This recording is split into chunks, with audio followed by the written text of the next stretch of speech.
তাদেরকে চিকিৎসা দেওয়া হচ্ছে। আমি নিজেও দেখে এসেছি। 100% বার্নই বেশিরভাগ না, 100% মানে 3 জন ছিল, একজন তো মারা গেছে আর একজন মারা 80% গেছে। আছে, 7 বাকি জন। সবাই 60% এর উপরে, 60% এর একজন অ্যাবাভ বার্ন আছে। ওখানে একজন আইসিইউতে আছে, ভেন্টিলেশনে আছে একজন, আর এমনিতে আইসিইউতে আছে আরেকজনকে আমরা শিফট করবেন। যথাসাধ্য আমরা চেষ্টা করতেছি, আমাদের হসপিটাল কর্তৃপক্ষ চেষ্টা করতেছেন। আমাদের মাননীয় দুর্যোগ মন্ত্রী এখানে আছেন, আমাদের ওই এলাকার মাননীয় সংসদ সদস্য উপস্থিত আছেন। আমাদের অ্যাভেলেবল যত ফেসিলিটিস আছে, মেডিসিন আছে, সব হসপিটাল কর্তৃপক্ষ দিচ্ছেন।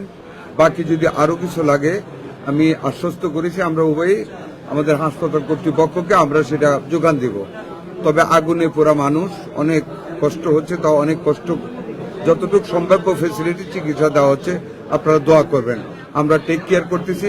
আমরা শেষ মুহূর্ত পর্যন্ত খেয়াল রাখবো কিভাবে প্রাণগুলি আল্লাহ বাঁচাইতে পারেন। আমাদের সহযোগিতা আমরা চেষ্টা করবো ইনশাল্লাহ। আপনাদেরকে ধন্যবাদ।